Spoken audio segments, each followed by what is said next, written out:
All right, hello and welcome everyone. We are going to get into our second session of emotion regulation. So last time we talked about why do we have emotions? What good are they? What do they do for you? Why do we need them? Why do we want them? When is it hard to change them? The myths of them. So that is in emotion regulation video number 1. And now we're in number 2. So today we're going to get into the specifics of some of the emotions. Again, when I teach this, I kind of do it. I go around the book a little bit. I don't go in the specific order, but we're on approximately page 214. So let's just start with anger. It is very, very, very helpful to have the emotion wheel, the wheel of emotions. So if you just Google it, Google emotion wheel, you can find it. It's in different colors, kind of like a pie chart. And it has the range of the most basic emotion out into more and more nuanced levels of each emotion. So in the original book, she has a list of them, but step it up a notch. And if you can do one thing for yourself, memorize the emotion words. Go back to the second grade vocabulary and memorize emotion words and what they mean. So not only do you want to know that you're angry, but you want to know that you're frustrated or furious or peeved, ticked off, like whatever specific emotional words you can get into your brain. It will help you immensely, not only for that communication, but that internal communication. So you want to know what you're feeling at any given moment. And there's a difference between being frustrated and indignant. You know, it just one tiny little word says, oh, there was something that you wanted and hoped for, but aren't really getting. Frustrated. Indignant is more of a how dare you, righteous anger of something should be and should have been, and it's not, and kind of often directed to the world or other people, or how dare is what you would put with indignant. Two very different situations, two very different means of coping with each of those. So the more you can dial down the emotion and really figure out exactly what you're feeling and what combination of emotions you're feeling, the more likely you'll be to manage it if you need to, or explain it to somebody else. So just feeling bad. Are you sad? Are you scared? Are you disgusted? Are you angry? Are you annoyed? Are you despondent? Like, bad could be a bazillion different things. So that emotion wheel is very helpful in that. I also like to rank them in like a thermometer kind of level. So she's just got a range or a list of them here, but go ahead and put, I'm slightly annoyed, and then I'm grouchy, and then I'm irritated, and then I'm pissed, and then I'm bitter and exasperated and furious and enraged, and I'm feeling wrath. Like, what is 2% angry versus 92% angry?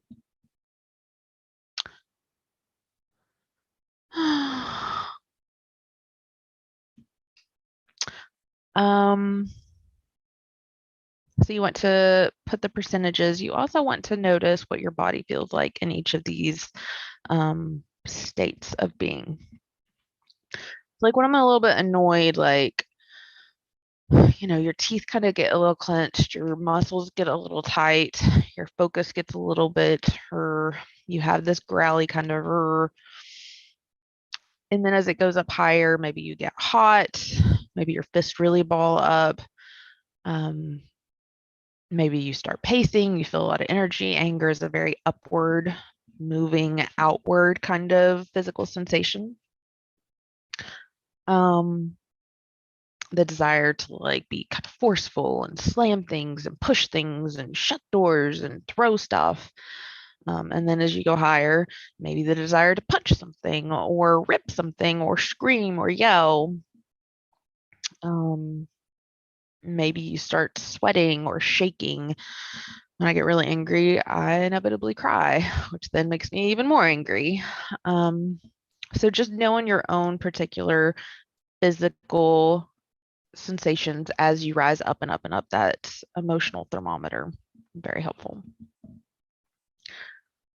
Because sometimes you don't know what's wrong. You don't know what you're feeling.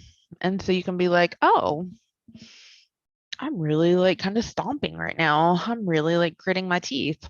I must be irritated about something. What is this? What is going on? Why am I mad? And then you can kind of do a backwards analysis of what's going on. Why do you feel this way? Is it justified? Is it valid? Do you need to change it? Do you need to undo it? Do you need to decrease it? Do you need to express it? Like all emotions have a good reason for them. Maybe not shame, but all the other emotions. There's a reason why we need to feel anger. So a lot of times, ladies, we have been socialized that anger is not okay, that we shouldn't feel it, we shouldn't express it, we shouldn't be all the different B words. And that's a real problem because anger is justified when your goals have been blocked. Sorry, my dog thinks that he needs to join me right now. So if your goals are blocked, you should be angry. And if you're angry, then it tells other people, hey, you're crossing my boundaries, my goals are being blocked. It gives you the energy to protect yourself, to meet your needs, to express to other people what your lines are when they're being crossed. And so it's a really healthy, good thing to have anger in you. So a lot of people don't have it enough. A lot of people have it too much. The big problem with anger is that in our current day and age society, our goals are blocked 100 times a day. There's a cow mooing outside and it is annoying me. My goal is being blocked. Anger makes sense, but is it effective? Like that's the big question, especially with anger, is yes, it makes sense, but is it effective? Me being annoyed right now, like what am I going to do? Go tell the cow to please knock it off because that's irritating to me? Farm life. My dog getting up on the couch with me. It's a little bit annoying. But what am I going to do? I mean, I guess that could motivate me to move him, but this is kind of his couch, so whatever. So I'll go ahead and tell you what the skill is to reduce anger. So remember, in our chart, we have the emotion, the behavioral urge. So the urge with anger is to attack, be aggressive, forceful. That is justified if your goal is blocked. Even in this case, when your goal is blocked, is it effective or not? And if it's not effective, then there's a two-step process. Opposite action is the name of the skill. Number one, back off. Mentally, emotionally, physically, if you have to, step back, take a break. So going back to our stop skill from distress tolerance, stop, take a step back, observe, proceed mindfully, back up, get out of the situation. And then the second thing is you do the opposite action, the opposite of the original urge. So it's a very like scientific mathematical kind of equation. If you want to attack, the opposite of that is to embrace, kind of be gentle and kind. So empathy is the antidote for anger. My beloved dog sits on this couch all the time, and this is his spot. So I can empathize with, of course, he wants to be up here and he wants to be around me, and he's a sweet boy. And now I'm less irritated for him shaking the couch while I'm working. The cow, who knows what she's mooing at, but that's what cows do. How can I be annoyed that she is out there living her best life, talking to her friends? She doesn't know that I can hear her and want her to stop. So having that empathy, it reduces my own internal anger. With anger, when you reduce it, sometimes it's for the benefit of the other person or the other party or the animal or whatever. Most of the time it's for your own benefit. Like you're going to have a stroke. You live with this intense degree of anger all the time, your fight or flight system being kicked on, your cortisol levels being raised. It is bad for your body. Bad for your body. And it can lead you to push away people. Like nobody wants to be around somebody that's like, looking like this all the time. Like that, the response for people is to back off. And that's good if they're stepping on your toes, but it's bad if you're losing friends and loved ones and colleagues and bosses. So especially if the anger is getting into your behaviors, and you're pushing people away, pushing relationships away, hurting your kids or your spouse, or especially if you're physically, doing anything, going to jail, worst case scenarios, you've got to reduce the anger. You have to, for your own benefit and for those around you. Now, if somebody is trying to kidnap your kid, by all means, get raging pissed and protect them. If somebody is being abusive to you, have the energy to step up and get out of the situation or say, no, this is not appropriate. I will not let you speak to me like that. Like anger is a good thing in small doses. Most of these emotions, a pinch, not a pound. It's like salt. A little bit good, a lot ruins your life. So the best example I can give on anger is driving. I never really have road rage. Rarely ever do I get irritated while I'm driving because I have drank this philosophy so intensely and so deeply, like it is just a part of me. I get a little bit annoyed if somebody is driving too slow because I like to get where I'm going. But then I remind myself, chill out, bro. Chill out. This is not effective. Me like snarling at them and growling and complaining and cursing and riding their tail, not effective, right? Who is it? George Carlin that says anybody that's driving too slow is an idiot and anybody that's driving too fast is a maniac. Somehow you know exactly how the world should be put out on the driving highways and byways of our life. And anybody that's going faster than you is wrong, and anybody that's going slower than you is wrong. And weirdly, everybody seems to think that.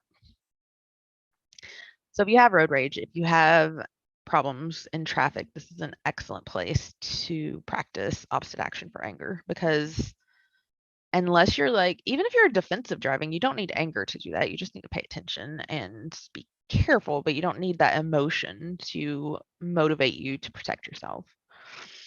So if somebody is like driving super fast and passes me, instead of thinking, what a maniac, oh my God, they don't know how to drive, they're so damn blah, blah, blah, blah, what a stupid da, da, da, da, da, da, da. All this internal monologue and like mentally attacking them, or God forbid, chasing them and following them and doing like real unhealthy stuff. I breathe, take a step back mentally, and then I think maybe they're on their way to the hospital. Maybe there's mom in the back birthing a baby right now. Maybe they just got a call that their kid was taken to the ER. And as soon as you start to think of them in that empathetic light, your emotion will decrease. And it's not for them, I mean, unless you're following them and pushing them off the road. It's for you. It's so you don't have a stroke. It's so you're not obsessed with this. It's so you're not miserable with this emotion of anger. You don't need to be driving around ticked off for 2 hours because one person passed you without using their blinker or whatever it is that irritates you. What a waste of your peace and your internal life. And like, how could you have better spent that mental energy and that time? Like, daydream about your ideal house or the vacation that you want to go on, like, whatever. Freaking solve the water crisis. Like, do something in your brain besides obsessing about this random person that probably doesn't even know that you're mad at them, right? It's so wasteful and it's so detrimental to you. So if somebody is driving slowly in front of me, I imagine that they are a little old grandma that doesn't like to drive, but her husband ran out of medicine and she is like nervously putt-putting along to go get his medicine. Poor little grandma, like, oh, that's sad. And whoosh, I don't like that she's driving slow in front of me. I would like to get where I'm going on time, but I'm not mad anymore. It just, it pulls the power out of it. So you got your little old grandma, you got your medical emergency. I remember when I was 14 and on my learner's permit, like I was a nervous wreck and I probably wasn't a very good driver, just trying to figure out how to drive. Like it's really complicated. It's hard to drive a vehicle. And so imagining that they're just a young kid trying their best, maybe like stressed out and crying because they don't remember like how to merge or whatever, like bring in some empathy and your anger will decrease.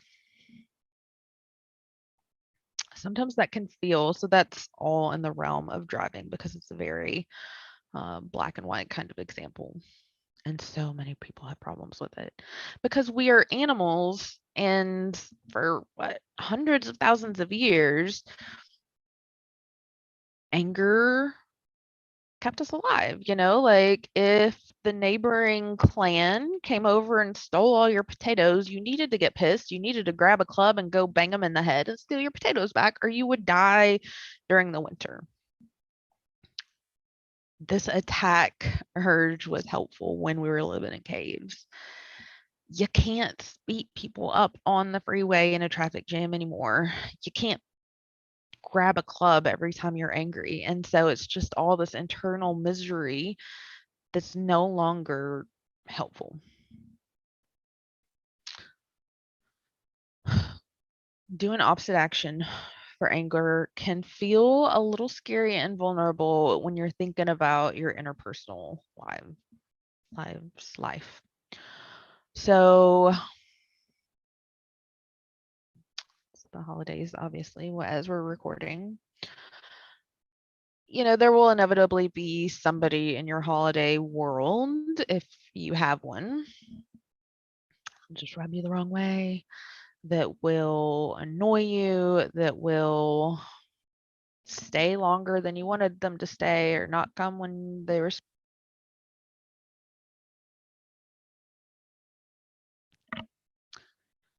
And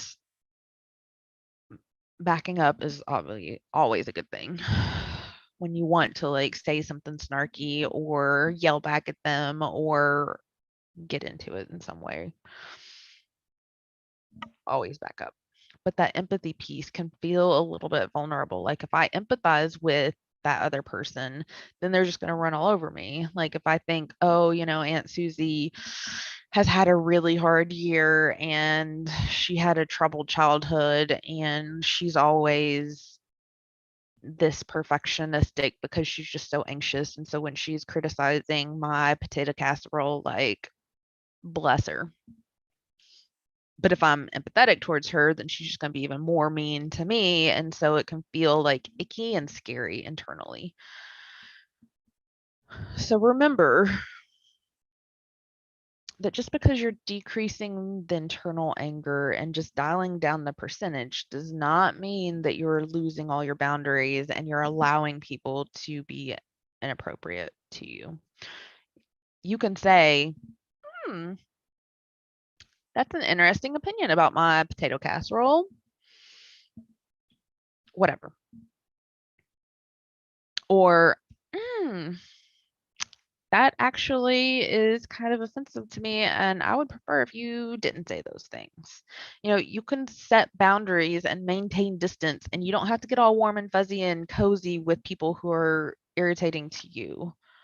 But you don't need 92% on the dial, right? If you're 92% mad on the thermometer, you're not going to be effective. At that point, you're seeing red, you go into animal mode, your executive functioning, your prefrontal cortex just goes offline because you don't need to figure out like how to do taxes or divide by 7, or you don't need to think, you need to act if rage is truly appropriate. If a mountain lion is trying to attack your dog or whatever, you need to be rageful and save yourself. You don't need it when you're talking to Aunt Susie. You don't need rage. So a little bit of empathy, backing away, maintaining boundaries, setting lines, but doing it without all of that emotional oomph behind it is probably going to be your best bet. Okay.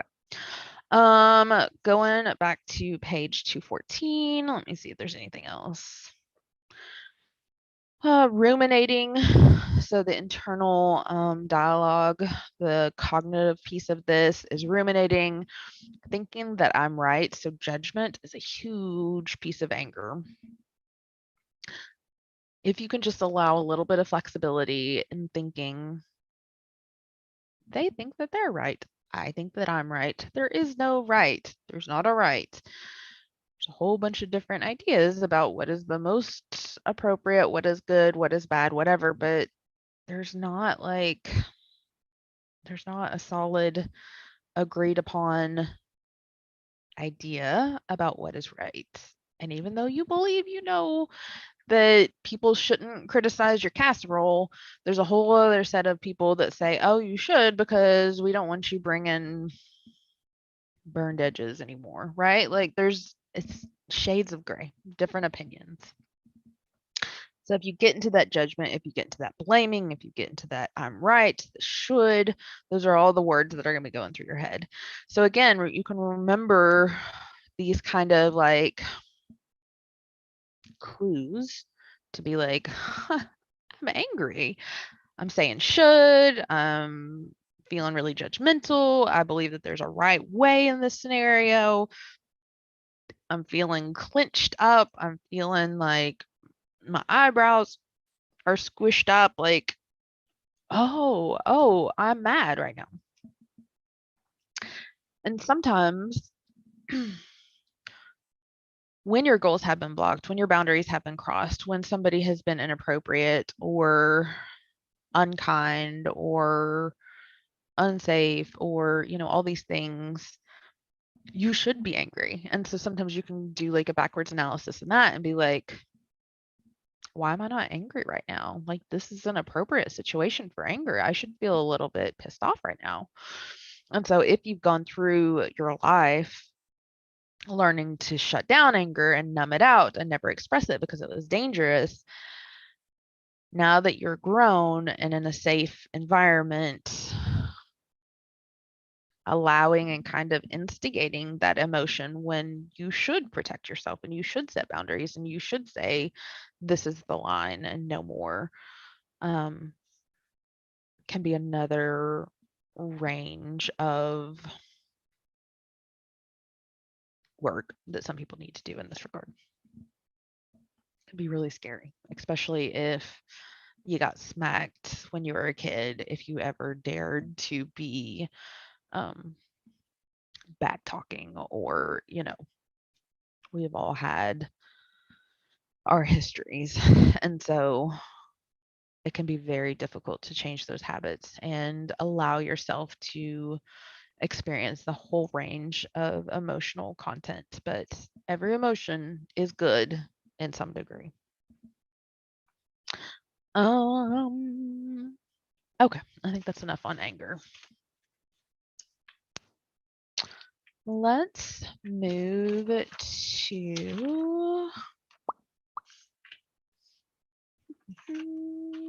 fear. So anger is appropriate if your goals have been blocked. Fear is appropriate if there's danger. That's it. If there is danger, you should feel fear. If you're not in danger, fear is not justified. It's valid.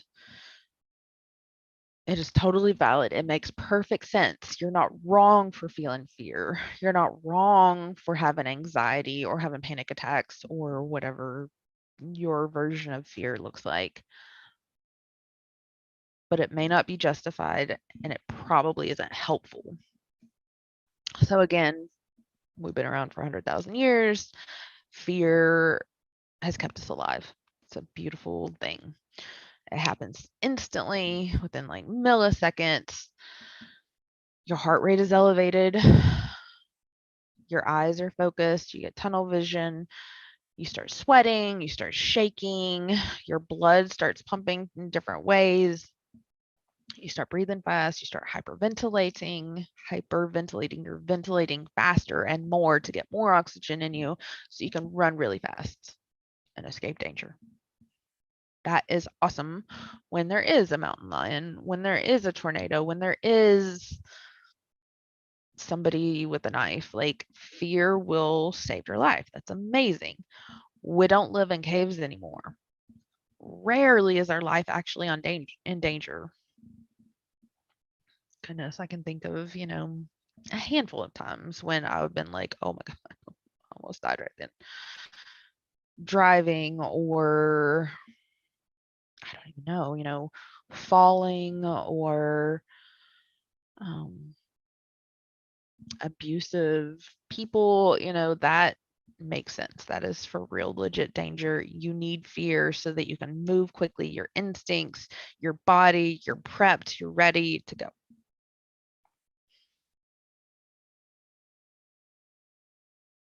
%90 of the time now, fear is not justified. You're not really in danger.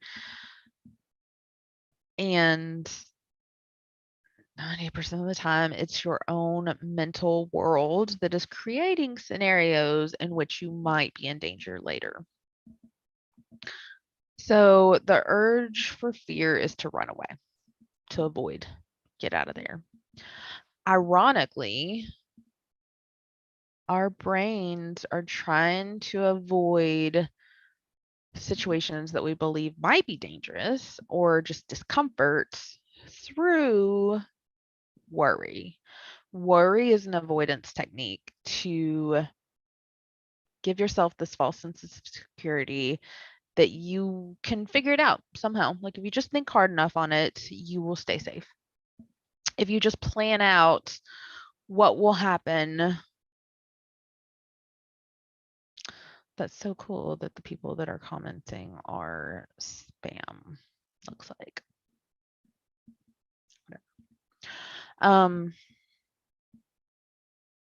So when you're worrying, you're trying to avoid the unknown.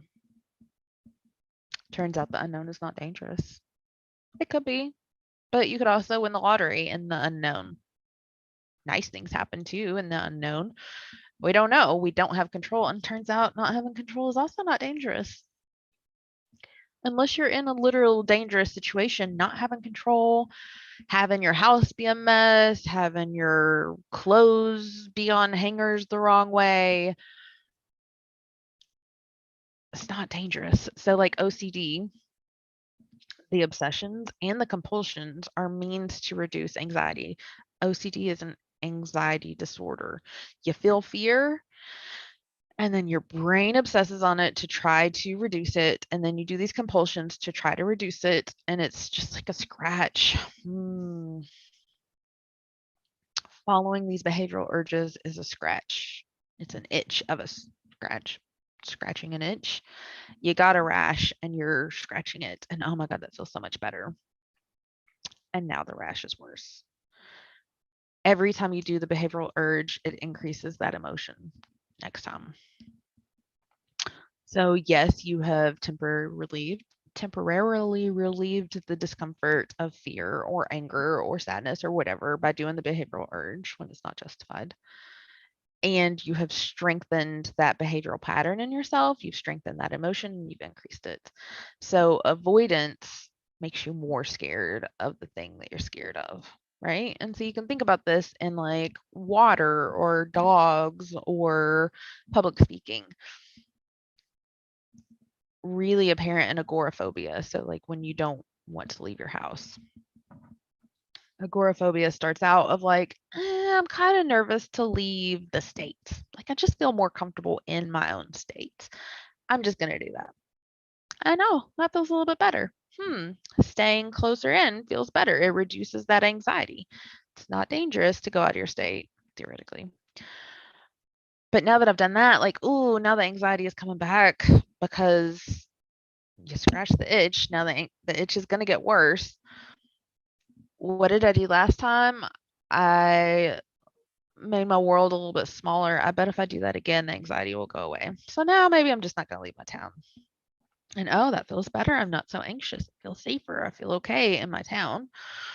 But inevitably, anxiety comes back up, and you're like, oh, I'm going to do that thing again that made me feel better last time. And I'm just not going to leave my neighborhood. And then I'm not going to leave my street. And then I'm not going to leave my house. And now your world is so small and you become terrified to walk out your front door. God bless anybody that has agoraphobia. It is a painful, painful, miserable condition. And avoidance is how it happens because it's not actually dangerous to leave your house, to leave your neighborhood, to leave your state, to leave whatever your circle is, this imaginary circle of protection that you've created.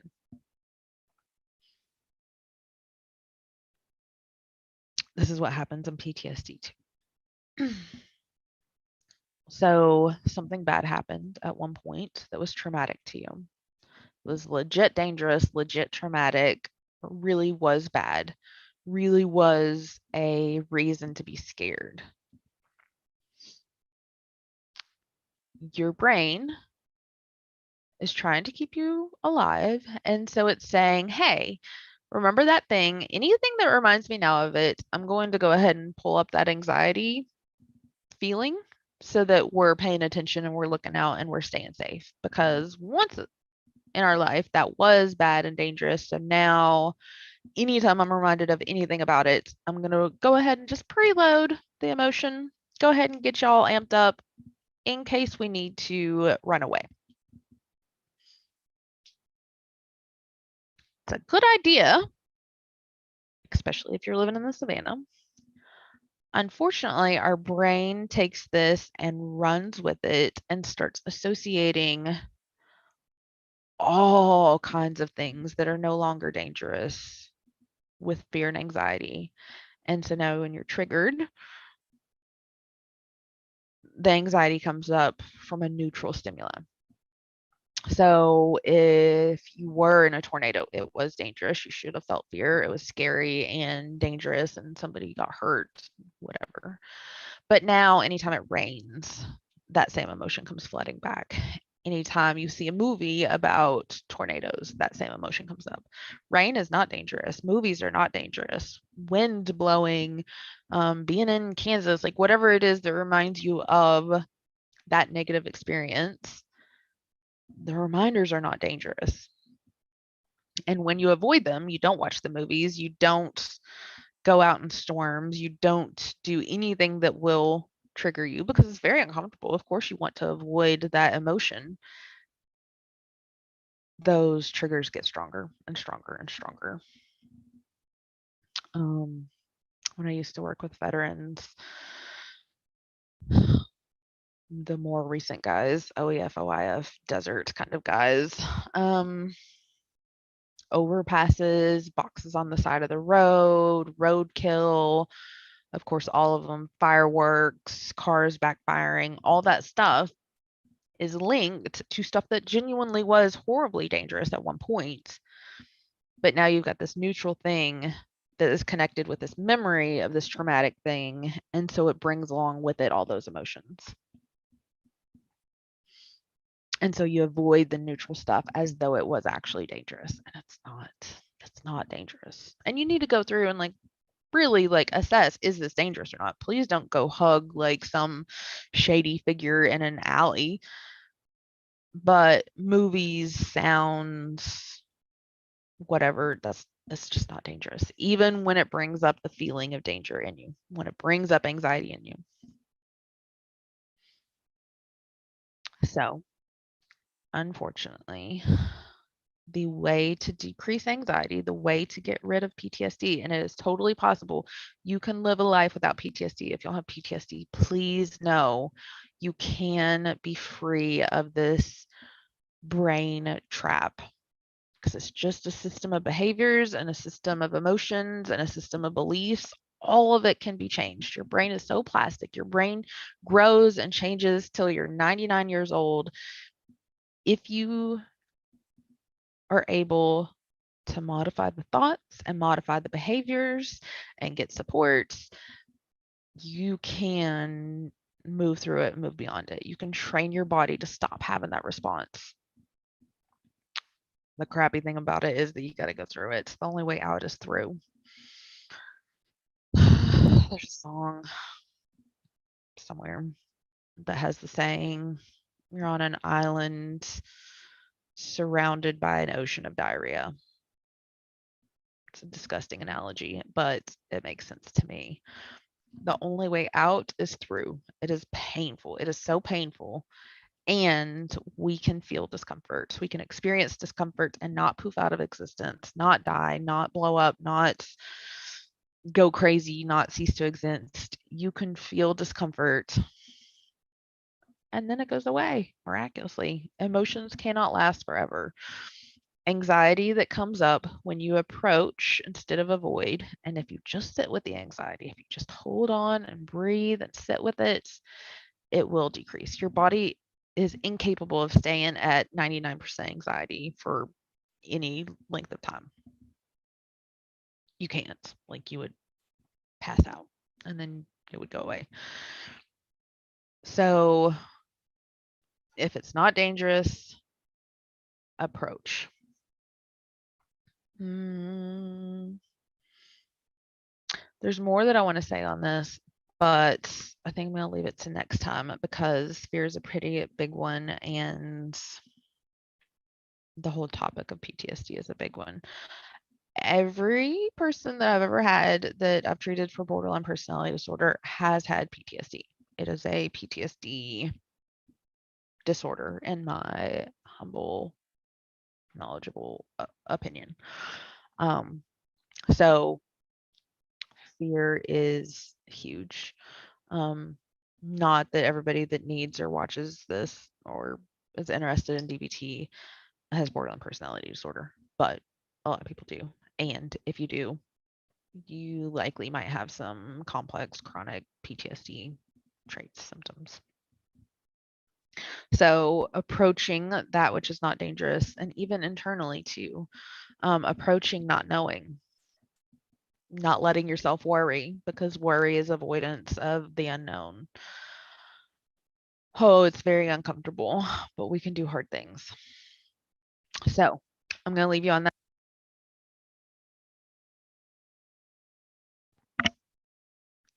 I'll leave you on that note, and we'll see you next week. Probably be off the week after, which is probably Christmas.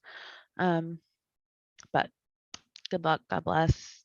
Send me comments if you have questions or want specific explanations.